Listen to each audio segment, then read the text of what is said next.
기도하겠습니다. 사랑하신 주님, 우리가 이렇게 주 안에서 귀한 목적을 위해서 같이 동역자가 되게 하신 것을 진실로 감사합니다. 특별히 한국교회의 조동진 목사님과 같은 귀한 분을 하나님께서 세우셔서 선교를 깨우치게 하시고 또 우리가 선교의 그 길을 따라서 하나님의 인도하심으로 지금까지 선교 한국으로 세워주신 것을 진실로 감사하며 그 중에 우리 김정환 선교사님이나 저나 이렇게 부르심을 받게 하신 것을 하나님 앞에 감사드립니다. 계속해서 우리의 동역을 통해서 하나님께서 기뻐하실 하나님 나라를 이끌어 나갈 수 있게 하시고 제대로 된 선교를 우리가 찾아 나갈 수 있도록 주여 도와주시옵시기를 간절히 기도합니다. 우리가 같이 인터뷰할 때 하나님의 은혜가 함께 하셔서 오직 주의 영광만을 드러내는 귀한 인터뷰가 되게 도와주시옵시기 원하고 예수님 이름으로 기도합니다. 아멘. 아멘. 네, 감사합니다. 예, 이 시간에는 우리 그 조동진 박사님 이제 천국 입성하셨는데 저희 선교계에서는 참 귀하신 어르신을 어떻게 보면 참 안타까운 마음으로 이제 보내드렸습니다. 물론 하나님의 귀한 계획 가운데 그러셨지만 또 그러나 우리 조동진 박사님이 한국 선교에 기여하신 참 큰 일들이 많으신데 그 중에 하나가 현재 우리 한국 선교의 최고의 리더십을 가지신 우리 시니어 선교사님들이 계시는데요. 우리 그 중에 우리 이은무 선교사님 지금 전화로 연결했습니다. 그래서 우리 이은무 선교사님을 통해서 조동진 박사님의 그 관계된 일들을 한번 우리가 회상하고 한번 주님께 영광을 돌리도록 하겠습니다. 예, 이은무 선교사님 안녕하세요. 예, 편하셨습니까? 안녕하세요. 예. 네, 지금 코로나로 어려운데 어떻게 다 괜찮으시죠? 예, 잘 지켜내고 있습니다. 아직 살아남아 있습니다. 네. 예, 근데 이 시간에 또 우리 정말 우리가 존경하고 사랑하는 조동진 박사님 이제 소천 소식을 들어서 너무나 저희가 지금 사실은 당황스럽고 망연자실하고 있는데요. 물론 하나님 뜻 가운데지만 누구보다도 이은무 선교사님께서 가장 사실은 또 가까우셨던 분이고 마음이 좀 지금 제일 또 힘드신 분 중에 한 분이시라 이렇게 생각이 들어서 연락드렸습니다. 네, 선교사님 우선 선교사님께서 조동진 박사님과의 인연에 대해서 먼저 좀 한번 회상을 좀 해주시죠. 네. 예, 제가 이제 선교사로서 이름을 불리고 지금까지 살아온 횟수가 벌써 44년이 됐습니다. 1976년에 파송됐는데 사실 어떻게 보면 그 전부터 우리 조동진 목사님을 배운 지가 1974년에 배우면서 선교훈련을 2년 동안 받고 76년에 떠났거든요. 지금 결론적으로 얘기하면 우리 조동진 목사님을 제가 제 생에 만났다고 하는 것은 저에게는 큰 행복이었고 축복이었고 또 이 선교를 선교답게 할 수 있는 그러한 방향 제시를 해주신 분이 바로 그분이라고 생각을 했기 때문에 제가 선교사역을 하면서 시간 낭비가 아니라 정말 가치 있는 그러한 내 생을 보내지 않았나 이런 감회를 느끼면서 참 소천하신 우리 조동진 목사님을 정말 사모합니다. 그래도 다행스럽게도 정말 96세라고 하는 진짜 장수하시고 어떤 병도 걸리시지 않고 그 참 하늘나라로 가신 우리 조 목사님이 또 큰 축복이었구나 하는 생각을 하게 됩니다. 74년에 2년 동안 제가 훈련을 받으면서 엄청 눈물을 많이 흘렸어요. 왜냐하면 조 목사님의 그 강력한 훈련 스타일이 정말 감수하기 힘든 그러한 스타일이었거든요. 뭐 엄청나게 말로 또 여러 가지 그 구박을 받으면서 사역을 훈련을 받을 때 물론 내가 스스로 잘 못 났기 때문에 그와 같이 구박을 받는다는 생각을 했지만 그분이 이제 스타일이 그러니까 여러 가지로 참 어려운 그러한 2년을 제가 보내면서 그래도 그 모든 것을 감수하면서 이겨낸 사람들은 그래도 선교지에 파송돼서 제대로 된 그러한 선교를 하고 있다고 하는 것을 우리가 생각한다면 정말 그다음에 중간에 포기한 사람들은 뭐 어디 가는지 지금 보이지도 않지만 이런 것을 보면 그래도 그런 어려운 훈련이라고 하는 것이 결국은 그때는 어려웠지만 그것이 참 조동진 목사님이 그만큼 사람들을 사랑하고 또 제대로 된 선교사를 만들려고 하는 그러한 그분의 계획이었다고 하는 것을 지금은 깨닫죠. 그러면서도 그 후에도 제가 파송되고 특별히 정글로 인도네시아 칼리만탄에 파송되기 위해서는 그런 엄청난 그런 훈련이 따르지 않으면 거의 힘든 그러한 지역이라고 하는 것을 깨닫게 되면서 늘 마음속으로 감사하는 그런 마음이 있습니다. 그 외에도 보면 우리가 조동진 목사님과 같이 KIM이라고 코리아 인터내셔널 미션이라고 하는 그 한국 최초의 초교파적 선교단체를 세우신 분이었는데 그 단체에서 소속을 받으면서 이제 사역하다가 우리가 지금은 GP라고 하는 선교단체로 나오면서도 늘 그분은 오히려 우리를 따라다니면서 도와주시고 인도해 주시고 끝까지 사랑하시는 그런 모습을 보면서 참 옛날에 그 어려웠던 그런 것들이 결국은 사랑의 훈련의 방법이었구나 하는 생각을 하면서 늘 지금도 마음속에 빚을 지고 있는 것 같고 또 감사하는 마음이 넘쳤습니다. 그래서 지금 제가 된 것은 정말 그분의 덕이 아닌가 생각을 한다면 정말 내 인생에 이와 같은 귀한 멘토여 정말 훌륭한 스승을 만났다고 하는 것은 저에게는 엄청난 축복이었다. 이렇게 말씀을 드릴 수가 있습니다.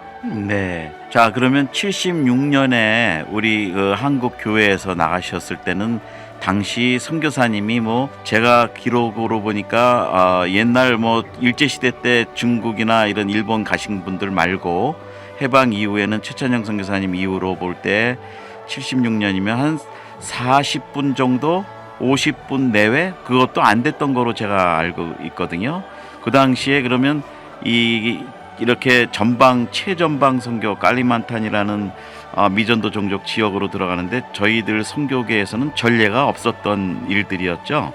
그렇다고 말할 수 있죠. 우리가 WKMF 우리가 선교사 우리 친교회라고 옛날에 시작한 것이 1977년인데 그때 당시에 우리 선교사님들을 같이 이렇게 모았을 때 7분이었었더라고요. 네. 물론 이제 한인교회를 인도하셨던 분들은 있었습니다. 그때 그 한인교회에서 사역을 하신 분을 선교사라고 할 수 있느냐 없느냐 이런 문제들이 이제 있었긴 하지만 그래 7분이 같이 모여서 했는데 더 이상 뭐 다른 분들 우리 눈에 보이지도 않고 들리는 일도 없었고 했기 때문에 뭐 40명도 안 되는 그런 숫자가 선교지에 초문화권에서 사역을 했던 그러한 시대라고 우리가 볼 수가 있는 그때였습니다. 네.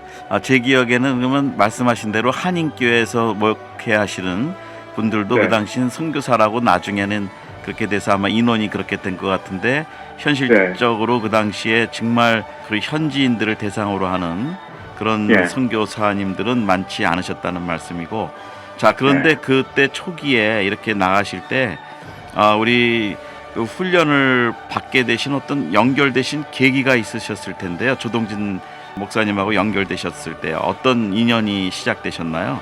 제가 이렇게 선교사를 그런 질문을 많이 받죠. 어떤 동기로 선교사가 그 당시에 아무 롤 모델이 없었는데 또 선교사가 선교 현지에 있다가 뭐 도전한 것도 아니고 어떻게 선교사가 되느냐 그런 질문을 많이 받을 때가 있습니다. 저도 뭐 대답이 궁색하긴 한데 그 대답을 하려고 그러면은 뭐 단지 내가 대답할 수 있었던 것은 선교라고 하는 것이 사실 말씀을 통해서 내가 깨닫기도 하고 어떤 획기적인 그러한 동기부여는 솔직히 없습니다. 그러나 좀 내가 신학 공부를 하면서도 늘 생각이 기성 목회자는 되고 싶지 않다.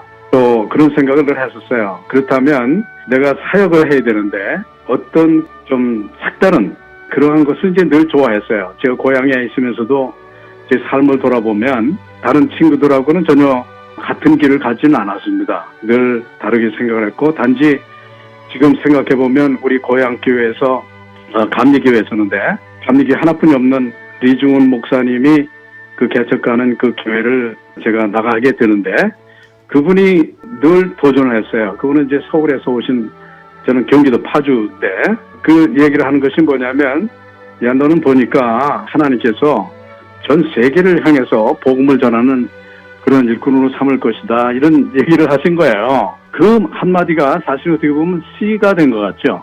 그래서 그 말씀을 늘 마음에 명심을 하면서 꿈을 키우기 시작했습니다. 그러나 가능성이라는 것은 뭐 눈꽃만치도 없는 그러한 시대였으니까. 그런데도 불구하고 그 시드가 계속 자라기 시작하면서 제가 보이지 않게 제 스스로가 뭔가 준비를 하고 있더라고요.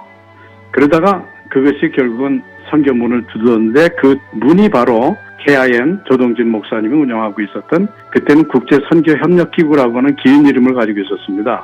그 선교단체였습니다.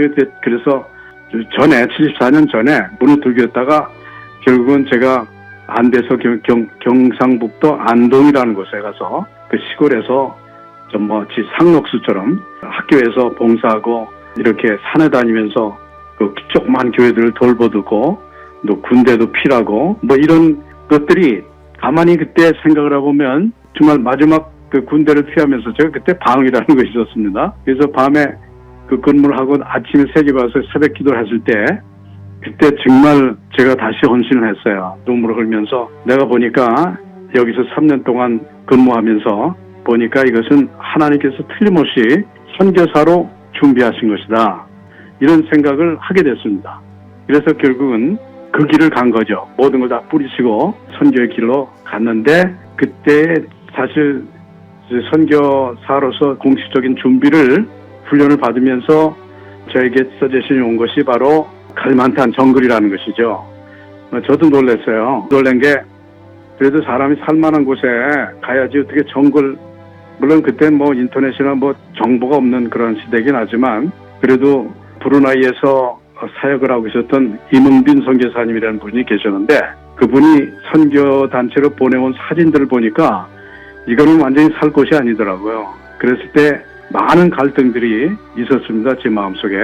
가야 되는 거냐 이 길을, 말아야 되는 거냐 갈등이 있었지만 결국은 하나님이 승리를 하셔서 결국은 이런 모든 곁길로 가는 여러 가지 길들이 만들어주는데 다 포기하고 하나님께서 원하시는 그 길로 가니까 결국은 하나님께서 제 길을 쫙 열어주시는데 하나님의 신뢰, 내가 너에게 순종했다는 그 내가 준비한 그 길로 내가 순종했다고 하는 그런 음성을 내가 들은 것 같은 그런 확신을 가지면서 지금까지 살아오면서 제 뭐 사역적인 그 퀄리티라든지 또는 현지 지도력 개발이라든지 또 그들에게 맡기고 그들이 주인 되게 하는 그런 그 성경적 바울의 그 프린시플 이것을 늘 가르쳐 왔거든 조동진 목사님이.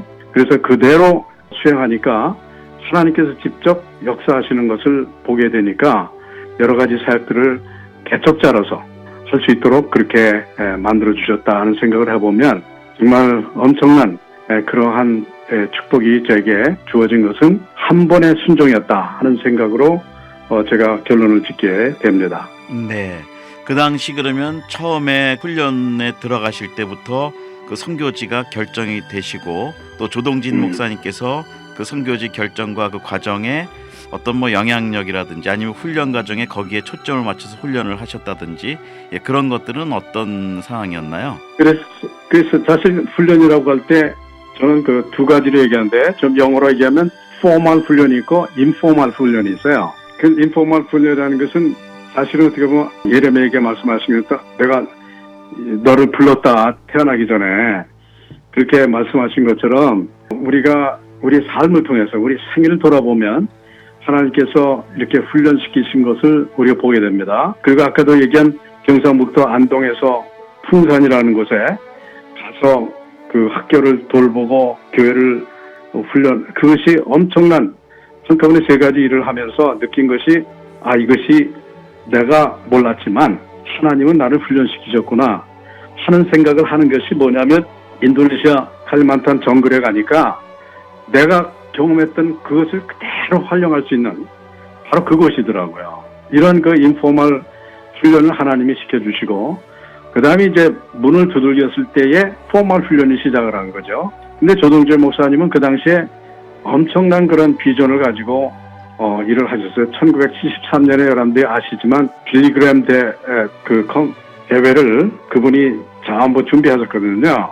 그렇기 때문에 들어가자마자 제가 1974년에 빌리그람 크루세이드의 서울에서 이루어진 것에 대해서 평가를 하는 설문을 조사한다든지, 또 오피스에 앉아서 여러 가지 타이틀을 친다든지, 또 내가 가했던 것이 정글이라고 하는 것 때문에 부호 치는 거 있죠. 뭐라고 그러나 난 이름이 잊어버렸는데 모로스 부호라고 아마 모로스 부호를 네. 치는 방법들을 배웠어요. 네. 거기서 이제 그런 걸 사용해서 커뮤니케이션을 하니까 이제 그런 것들을 배운다든지, 또는 행정을 처리한다든지, 또 책을 읽는다든지.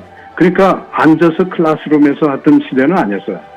그때 뭐 이즘이라는 건 있었습니다. 이즘이 뭐냐면 ISM, 그 인터내셔널 스쿨 오브 미션이라고 그랬어요. 그걸 지금 이제 이스웨 센터라고 이렇게 불려지지만 그것이 이제 최초의 훈련이죠. 그러니까 그런데 이제 그 여러 가지 일을 하시다 보니까 그분이 그런 그 학교 체제를 운영할 수 있는 그런 사람이라든지 같이 책에 있는 어떤 커리큘럼이 없었어요. 그러다 보니까 닥친 대로 일을 시키는 자체가 훈련이라고 그분은 생각을 했던 거죠. 네. 그렇지만 아침에 가서 그 오피스에, 거기 케이마 오피스가 그 교회에 있었습니다. 뒤에 빌딩이 있었는데 거기서 이제 훈련을 받으면서 제 스스로가 늘 이 자체가 훈련이다, 그렇게 생각을 하지만 아까 얘기한 인포멀하고는 조금 다르지만 그래도 포멀하게 이제 훈련을 받는 케이스였고요. 그 다음 이제 중요한 것은 뭐냐면 74년부터 매 서머에 서머 인스티튜트 오브 월드 미션이라고 하는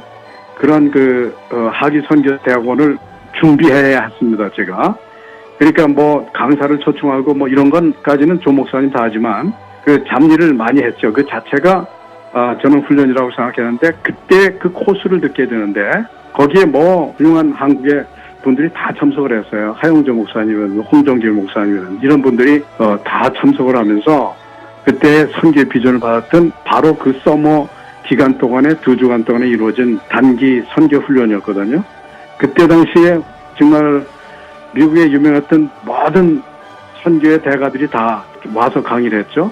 제일 이제 잘 아는 맥카론 박사라든지 윈터 박사라든지 랄프 윈터, 그다음에 뭐 찰스 크라프트라든지 피터 웨그너라든지 이런 분들이 다 참석을 왔었죠. 그러니까 풀로 휘튼 대학, 그다음에 뭐 달라스 선교, 거기 선교 뭐 그 당시에 선교 대학원이라는 것이 별로 몇 군데 없었습니다. 근데 이제 몇 군데 학교들이 그 트리니티라든지 이런 데서 와서 모든 유명한 분들이 다 강의를 하게 되었었습니다. 그것이 이제 저에게는 그 지적인 선교학적인 그 메이크업을 할 수 있는 아주 좋은 그런 기회였습니다. 그래서 그것을 이제 매년 들었죠. 그리고 그 선교지로 나간 것이 바로 76년입니다. 네.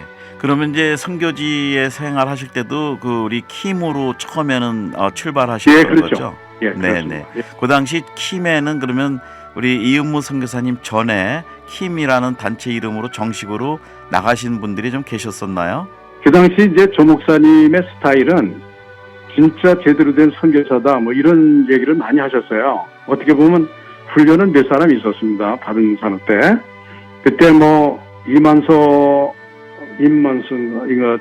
그 다음에 아까 임은빈, 그 서만수 선교사님, 인도네시아. 서만수 목사님 그만 아니고 네. 이란으로 가셨던 분이 계세요. 이란. 아, 네. 근데 이런 분들이 이제 이름이 다 기억이 안 나는데 이런 분들이 몇 분 있었어요. 그리고 이제 우리가 잘 아는 우리 태국의 신홍식 선교사님. 신홍식 목사님. 네. 먼저 먼저 가셨죠, 저보다. 그다음 이제 그 후에 조인하신 분이 우리 태국의 이제 김정웅 선교사님. 그런 분들이 있는데 저하고는 이제 한 6개월 차이가 있죠. 저 뒤에. 네. 뭐 같이 파송됐지만. 그러나 저는 이제 정식 훈련을 2년 동안 거기서 받으면서 네. 파송됐던 사람인데 그렇게 되다 보니까 뭐 손가락으로 셀 만한 그런 숫자도 안 되죠. 그런 숫자였기 때문에 사실은 선교사 파송보다는 조동진 목사님은 선교 운동, 네. 그게 더 급했었어요. 한국의 선교 운동. 네. 그래서 그때 당시에도 폐암이 계속 시간이 흘렀는데도 불구하고 사실 숫자적으로 보면 아주 적은 숫자가 폐암 선교사로서 나가 있었죠. 우리 안성원 선교사님이나 김병수 선교사님, 다 조영준 선교사님 다 킴 출신들인데 이분들이 있었을 때도 선교사 숫자가 20명이 안 됐어요. 20명 네. 30명. 그러니까 지금처럼 대량 생산이 아니라 진짜 훈련을 제대로 시키고 숫자적으로 너무 우리가 연연하지 말자 이런 쪽으로 생각을 했었고, 또 파송될 때도 그냥 선교사가 이것인가 저것인가 찾아다니는 것이 아니라 공식적으로 인도네시아 미셔너리 펠로십이라고 하는 선교단체와 계약을 맺으면서 그쪽에서 요청하는 대로 지역으로, 아까 칼리만탄 얘기를 했죠. 그 칼리만탄도 사실은 피트로스 옥타비우누스 목사가 인도네시아에서 제일 아주 강한 선교 지도자였어요. 그 당시에. 그분이 요청을 해서 그 홍콩에서 같이 만나서 공식적인 협약을 하고, 그리고 페이퍼를 만들어서 사인하고, 그리고 우리가 공식적으로 파송을 할 테니까 당신 그 선교단체에 가서 훈련을 받고, 그리고 선교지로 당신들이 원하는 선교지, 말하자면 인도네시아 선교지가 아니라 칼만탄 선교지죠, 말하자면 글로 보내라, 그렇게 계약을 한 거예요. 그러다 보니까 저는 훈련 포멀, 인포멀도 다 받은 줄 알았는데 그 또 받는 거예요. 가서 거기는 네. 또 칼만탄이 아니라 동부 자바거든요. 수라바야에서 네. 한 그 산악지대로 그냥 한 2시간 더 타고 가야 되는, 그런데 아주 아름다운 그 별장들이 있는 그런 곳에 선교단체가 크게 인도네시아 미셔너리 펠로십 IMF라고 그랬어요. 그게 이제 있더라고. 근데 보니까 이 선교사들이 외국에서 온 선교사들, 뭐 전부 그냥 노르지엔 선교사, 웩 선교사, 뭐 OMF 선교사, 완전히 초교판 선교단체 선교사들이, 해외 선교사들이 와서 현지 사람들과 같이 훈련을 받는 거예요. 같이 식사하면서. 그러니까 그런 게 사실 어떻게 보면 우리에겐 생소한 거거든요. 그런데 그게 보니까 거기서 어려웠죠. 훈련 받는 자체가. 또 언어 훈련도 받으면서 그 개인 교사를 놓고 훈련을 받으면서 한 6개월 동안 그 미션 디파트먼에서, 거긴 뭐 선교단체가 규모가 굉장히 큽니다. 한 200명, 300명 거기서 근무를 하고 있는 큰 건물도 아주 훌륭하고 좋고 이런 선교단체에서 제가 훈련을 받았죠. 그래서 참 어려운 과정이었지만 지금 생각하면 그러한 그 국제적인 감각이라든지 현지 사람들하고 같이 사는 법이라든지 그리고 같이 일하는 법, 이런 것들을 배운 것이 정말 낭만 이상으로, 아주 추억 이상으로 굉장히 귀한 훈련이었다 하는 생각을 하면서 속으로는 또 그러죠.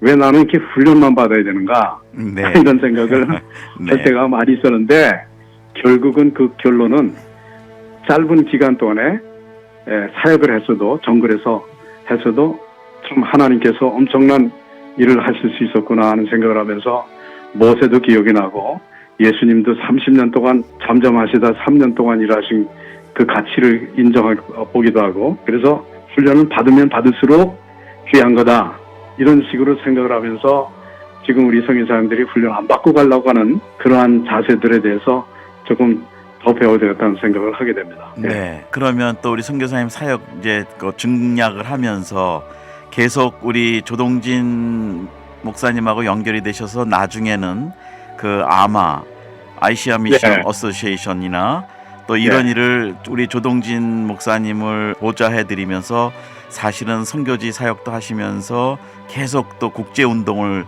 같이 시작을 하신 거로 제가 기억이 납니다. 자, 이제 네. 그러면 조동진 목사님하고 우리 아시아 미션 어소시에이션이나 이런 국제 선교에 또 어떻게 동역이 되시고 참여가 되시고, 또 조동진 목사님이 계속 우리 이은무 선교사님을 사실은 멘토로 이렇게 이끌어 주신 거로 제가 기억이 되는데요, 개인적으로는. 자, 그 과정을 좀 이제 조동진 목사님의 국제 선교 운동에 어떻게 또 거기에 함께 하시게 됐는지 이제 그 과정 좀 말씀해 주시죠. 예. 조동진 목사님은 사실 어떻게 보면 선교사 파송 선교단체장으로서의 역할도 중요시 하셨지만 선교 운동을 하신 분이거든요. 그래서 74년부터 하기 선교대학원에 국제적인 그러한 지도자들을 모셔다가 이렇게 훈련을 시켰지만, 그 당시 생각했을 때도 서구 선교사들을 사실은 볼 때 그분들이 먼저 선교를 깨달았고 훌륭한 노하우를 가지고 있는 경험 있는 사람들이라기 때문에 우리가 겸손하게 전수해야 된다는 차원에서의 훈련이었어요. 그러면서도 한편으로는 그분이 초청한 사람들의 캐릭터를 보면 다들 어떤 분들이냐면은 이제 우리가 대표적인 분이 이제 랄프 윈터인데, 그때 선교는 서구 선교 시대가 이제는 끝까지 가는 것이 아니라 모든 나라 백성들이 다 선교적 마인드를 가져야 된다고 하는 생각을 갖도록 만들어 주신 분이 바로 그분이에요. 조동진 목사님. 네. 그래서 결국은 우리도 이제 선교 세력이다, 이런 거를 보여준 거예요.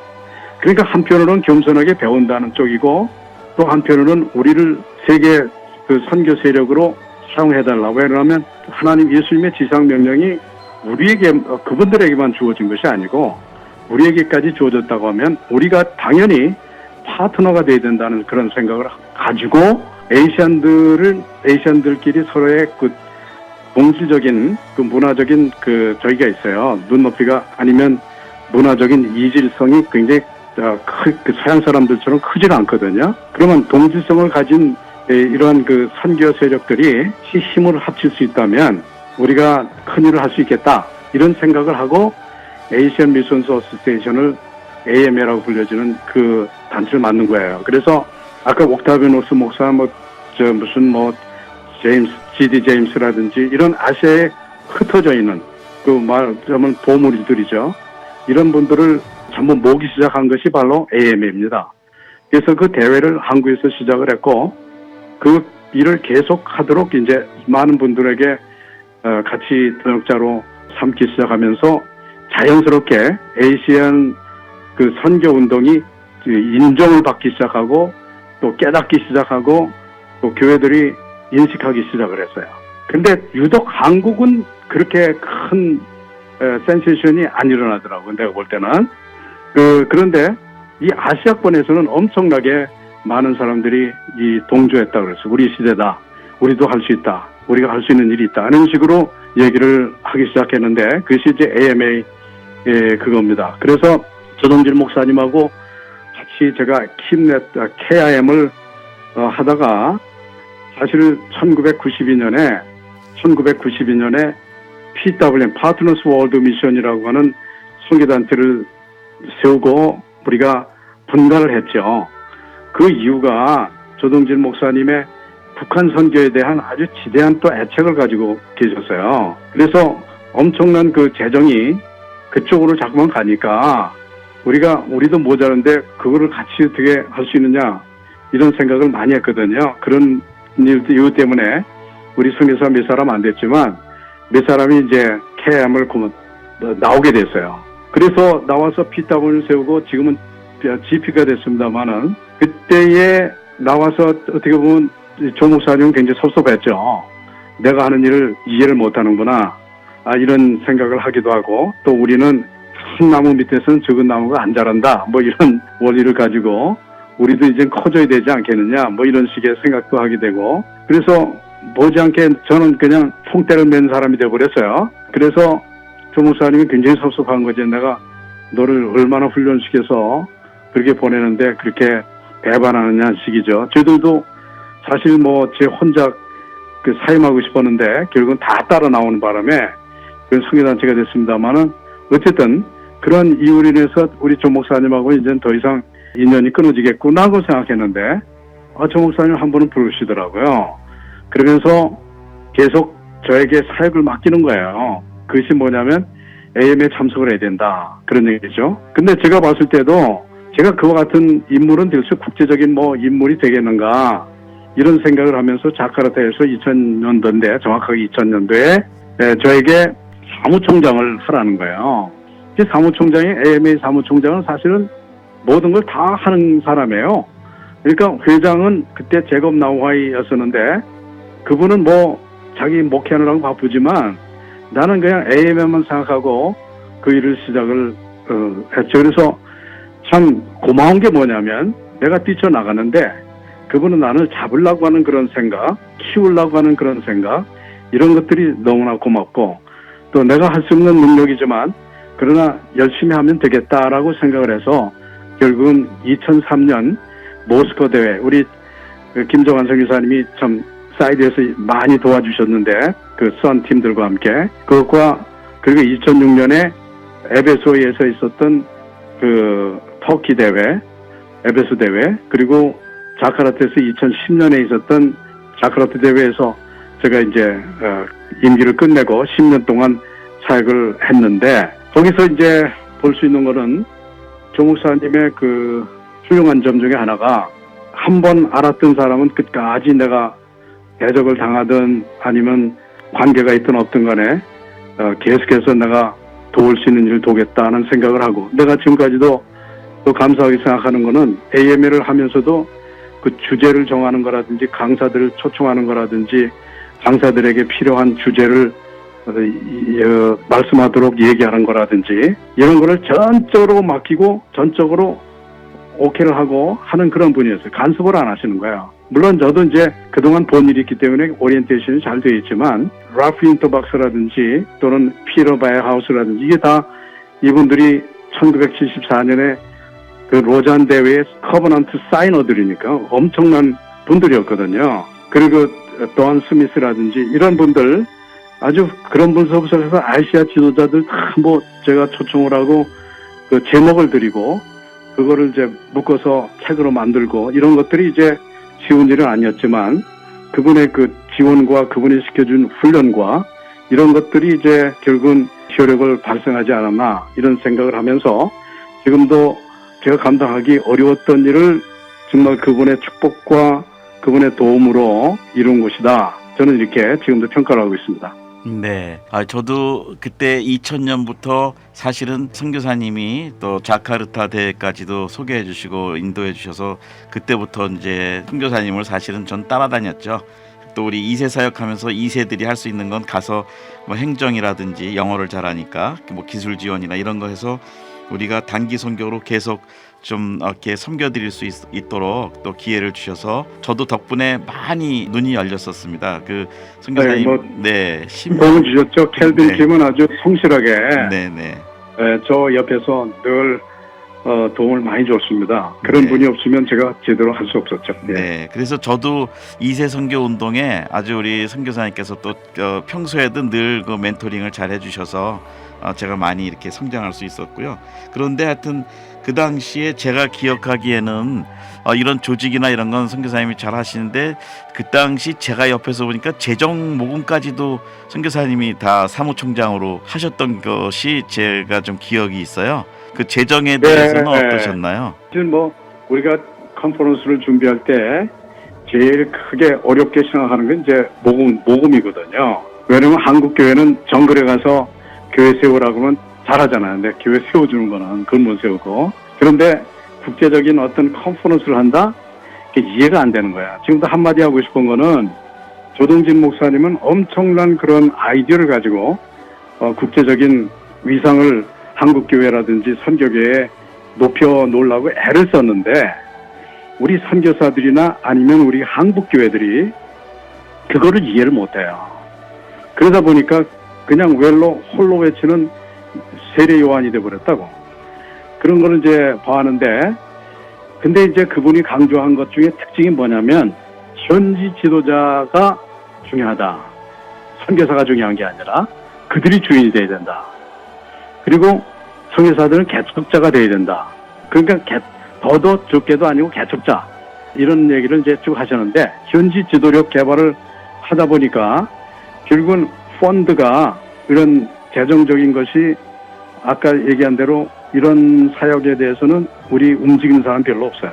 그러나 이제 저는 우리 애들한테도 도전을 하고 제 자신이 가지고 있는 것도 내놓기도 하고 뭐 이런 수준이고, 또 몇 교회 우리 강사진들이, 한국 강사진들이 몇 번 뭐 내는데 우리가 그분들의 티켓까지 뭐 다 대주는 형태로 돼버려서 결국은 거기도 기대가 안 됐고 그랬는데, 참 감사한 게 뭐냐면 우리 대표로 있었던 제곱 나우하이가 그 당시에 교회당을 한 10,000명 규모로 가보셨지만, 우리 네. 김성희 선생님도 가보셨잖아요. 인도네시아 자카르타. 네, 네. 자카르타에 엄청난 건물을 10년 이상이 걸린 건물이거든요. 그러니까 돈이 없으니까 이게 건물을 짓는 게 뭐냐, 사람들이 흩어가서 이렇게 짓는, 근데 가보셨지만 엄청난 규모잖아요. 네.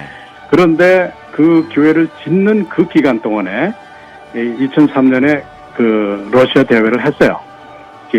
모스코 대회를 했는데 그분이 돈을 20만 불을 낸 거예요. 네.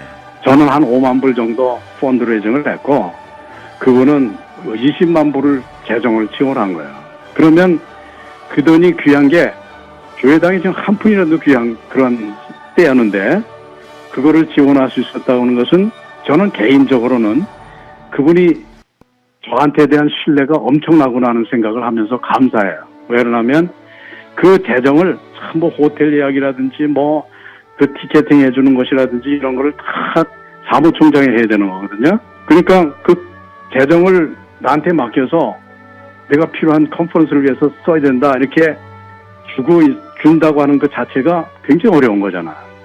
그래서 제가 계산합니까? 그때 루피아로 그 인도네시아 커런시 루피아로 계산할 때 추럭으로 반 추럭으로 그 3쿼터 추럭으로 한 추럭이 되는 그런 돈이에요. 네. 네, 그런 돈을 주면서 나한테 손에 맡겼다는 것은 그만큼 하나님이 신뢰하신 것이다 하라고 생각을 하면서 아주 참 귀하게 생각을 했죠. 네, 이런 것들이 이제 다 네. 우리가 현지 사람들의 그 역할 그리고 그분들이 가지고 있는 여러 가지 가능성 이것들을 우리가 생각한다면 하나님께서는 뭐 궁색하신 분이 아니죠. 네. 어떻게든지 마음을 털어놓고 도네이션 할 수 있도록 그렇게 하시더라고요. 그런 일들이 이제 지금도 기억이 네. 납니다. 그래서 저는 조동진 목사님의 그 큰 일을 이루시는 물론 그 하나님의 은혜 가운데 컸지만 일이 확장이 됐지만 그 옆에는 늘 우리 이은무 선교사님이 그 아마의 기초를 놓으셨고 실질적인 모든 것을 하셨던 또 우리 이은무 선교사님 같은 분이 계셨기 때문에 우리 조동진 선교사님도 그 꿈을 펼치실 수 있었지 않았을까. 뭐 개인적으로 전 그렇게 생각하고 또 이제 이렇게 저렇게 하다 보니까 지금까지는 이제 한국 선교가 이제 국제화되고 171나라가 나갔는데 이런 또 국제 관계에서 리더십들도 지금 우리 이은무 선교사님 세대에 계시는 그 어르신들도 굉장히 큰 역할을 보이지 않게 이렇게 저렇게 이제 팀으로 하셨는데 이은무 선교사님이 거기에 핵심이셨다라고 이제 말씀을 저는 개인적으로 드리고 싶고요. 이제 끝으로 우리 조동진 선교사님의 이제 선교학 이런 거는 다른 우리 박기호 교수님이나 이런 분들이 잘 또 정리도 해주시는데 가장 인간적으로 가까이 계셨던 분 중에 우리 이은무 선교사님이 조동진 선교사님의 그 스피릿이라고 그럴까요? 그 영성이라고 그럴까요? 그거를 한번 좀 조명을 해주시면 마지막으로 그거 좀 좋겠습니다. 조 목사님의 영성을 얘기한다면 상당히 그 보수적인 그러한 입장에 계시죠. 또 교단도 합동 측 보수적인 입장인데 그분의 그 개혁 정신이라든지 또는 개척 정신 이거는 다른 사람이 따라가지 못할 정도로 앞서가시는 그러한 분이라는 것을 우리가 알 수가 있죠. 그리고 어떻게 보면 제가 훈련 받을 때도 이분이 목사 맞아? 이런 식으로 생각할 정도로 신앙적인 패턴이 안 보였어요. 그러니까 모델링이 안 됐다 이렇게 볼 수가 있었거든요. 그런데 그 후에 점점 날이 갈수록 세월이 갈수록 그분과 같이 대하면서 느끼는 게 뭐냐면 이게 이 신앙이라는 것이 어떤 말하자면 행동으로 나타나고 또 희생으로 나타나야지 그냥 말로만 신앙이 아니로구나 하는 생각을 할 정도로 그분은 고든 자세를 가지고 그의 행보를 인생의 행보를 가셨거든요. 그러니까 고든 자세라고 하는 것은 뭐냐면 그 컴프로마이즈가 없었어요. 그러니까 지금도 뭐 사시는 곳을 가보면 조용하게 사셨지만 그렇게 희생을 감수하셨어요. 그리고 후암교회 정말 그 당시에 굉장히 센세이션을 일으킨 그러한 교회였었거든요. 건물 구조라든지 조직 구조라든지 교회 행정학을 또 옛날에 가르치고 뭐 그걸 디자인하고 그러셨지만 그런데도 불구하고 그분은 그것을 은퇴 나이까지 보통 목사님들이 가는 길이잖아요. 그렇게 하지 않고 50세 중반에 그걸 포기하시는 거예요. 그러니까 교회를 포기하고 그 큰 교회였었어요. 그 당시에. 그리고 그 후암동이라는 건 굉장히 참 지금의 강남을 얘기하죠. 그런 식으로 그 교회인데 포기하시는 걸 보면서 대단한 분이시다 하는 생각을 했어요. 그러니까 그만큼의 용단을 가지고 내가 선교에 집중하다 보니까 이게 쉽지 않구나. 교회 목회라는 게 그렇게 생각을 하시고 다른 분한테 맡기시고 선교의 길로 가시는데 그때 보면 그 후에 저는 잘 알고 있습니다만은 교회에서 은퇴 연금이나 이런 거 없었거든. 전혀 없었고. 그러니까 결국은 가난을 자초하신 그러한 일들을 보면 이것이 참 신앙이구나 하는 생각을 늘 하게 됐고, 그리고 우리 지성 선교적인 그러한 패턴에서 자꾸만 우리가 벗어나서 우리가 에베소 대회에서도 미션 그리고 아포스톨 웨이라고 그렇게 타이틀을 가지고 했잖아요. 그래서 결국은 선교를 얘기할 때는 사도들의 그 모델을 따르는 것이 맞다. 그 사도 중에서는 이제 바울을 얘기하는데, 그 바울의 모델이라는 것은 철저하게 아까도 제가 언급을 했습니다마는 현지 지도력 개발이고, 그렇죠? 현지 사람들이 주인이 되게 해서 그분들이 정말 세워지고 그 사람이 많든 적든 간에 그 사람들이 일할 수 있도록 우리는 돌보는 그런 자세가 필요하다. 또 한 가지는 선교사는 개척 정신이다. 그래서 우리가 늘 세우고는 다른 곳으로 또 가야 된다. 그래서 저는 매 한 턴마다 사역을 바꿨어요. 그런데 그 바꾼 것이 안 돼서 바꾼 것도 아니고 쫓겨난 것도 아니고 물론. 그래서 처음에 5년 동안 처치 플랜팅 하다가 현지화 시켜놨고, 두 번째는 안중한 신학교를 세워서 우리 성교사님들이 인도하다가 현지화됐고, 또 바탐 신학교, 또 말레이시아, 그리고 싱가포르 이런 것들이 한 텀에 하나씩 이루어지는 그런 쪽으로 가게 되다 보니까 제가 이제 결론적으로 얘기하면 모든 것이 하나님께서 이루셨다는 얘기가 왜 그러냐면, 그렇게 하니까 사실 어떻게 보면 덜 익은 것 같고 또 안타깝기도 하고 이게 떠나도 지금 되는가라고 생각했는데, 결국은 하나님이 계속 더 내가 있을 때보다 훌륭하게 그 프로젝트들을 발전시키는 것을 보면 성경대로의 원리가 맞다 하는 것을 저는 처음서부터 조동진 목사님의 그 오리엔테이션을 받은 것이다, 이런 얘기를 할 수가 있습니다. 네, 감사합니다. 그 말씀 중에 조동진 목사님은 개척자라고 도전자라고 하신 의미로 제가 해석이 되는데, 어떻게 보면 이은무 선교사님께서 텀마다 새로운 일들을, 엄청난 일들을 진행하셨는데 그게 조동진 목사님의 스피릿으로 알게 모르게 이은무 선교사님도 그렇게 되셨고, 그때 그 스피릿들이 이제 저희 후배들한테도 이제 이어져야 되는데, 자, 이제 이 시간에는 이제 마무리를 해주시면서요. 지금 다 우리 선교사님들은 조동진 목사님을 직접 또 간접적으로 다 만나뵙고 존경하고 그런 마음의 자리가 있는데, 오늘 우리 후배들, 지금 현장 선교사님들에게도 한번 격려의 메시지로, 한번 또 도전의 메시지로 한번 마무리를 해주시면 감사하겠습니다. 예, 지금 코로나 바이러스로 정말 온 세상이 이런 경험을 전혀 못하는 경험을 지금 하고 있습니다.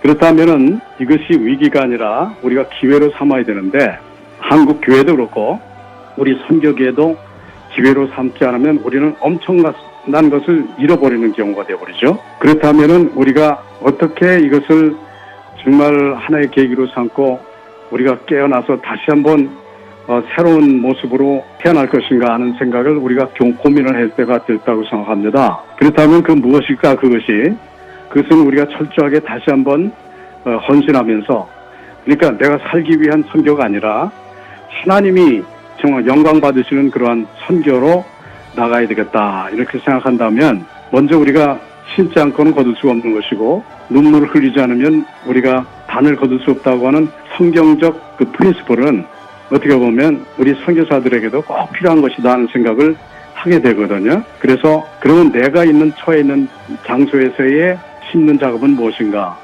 또 내가 처해지는 장소에서 눈물을 흘릴 수 있는 것이 뭔가 하는 생각을 하게 되는데, 하나님께서 이런 기회를 통해서 우리 선교사님들에게 엄청난 기대와 축복을 준비하고 계시지 않나 하는 생각을 하면서, 어렵더라도 이것이 눈물이라고 생각을 한다면 하나님은 그 가치를 평가할 것이라고 생각을 하고 있거든요. 그래서 그러한 자세를 우리가 나갈 때 어떻게 보면 이것이 정말 승리로, 그리고 엄청난 축복으로 우리에게 다가올 것이다, 이런 생각을 하면서 하시기를 간절히 바랍니다. 그래서 어렵더라도 힘들더라도 힘든 그 자체가 하나님의 계획이고, 또 그러한 계획 속에서 우리가 참 하나님을 깊이 사랑하고 하나님께 날마다 순간마다, 저는 그래, 우리가 살아남기 위해서는 지금 순간마다 하나님께 나가야 되겠다 하는 생각을 하면서 적은 것부터 큰 것까지 하나님께 기도하면서 사역을 이어가 나간다면 틀림없이 승리하리라 이렇게 생각을 합니다. 네. 자, 이 시간에는 우리 조동진 목사님, 조동진 박사님의 그 천국 입성을 통해서 그분의 스피릿이라든지 그분이 이루셨던 그 선교적 그 업적 이런 것들을 가장 옆에서 최측근이라고 얘기할 수 있는 우리 이은무 선교사님 통해서 그 선교 사역 46년째의 그 모든 과정을 한번 저희가 요약을 좀 잠깐이라도 해봤습니다. 우리 선교사님이 계셨기 때문에 또 어떻게 보면 조동진 목사님도 큰 꿈을 펼쳐가시는데 큰 힘을 얻으셨다라는 저의 개인적인 생각이 좀 들고요. 하여튼 우리 선교사님도 앞으로 더 건강하시고 또 저희 지금 현장에 계시는 선교사님들도 우리 조동진 선교사님의 개척 정신, 도전 정신, 또 헌신 이런 것들을 그 스피릿을 우리가 이어받아야 되겠습니다. 자, 선교사님 오늘 귀한 말씀 감사드리고요. 건강하시고 계속 연락 드리겠습니다. 수고하셨습니다. 네, 감사합니다. 축복합니다. 사랑합니다. 네, 안녕히 계십시오. 감사합니다. 네. 감사합니다.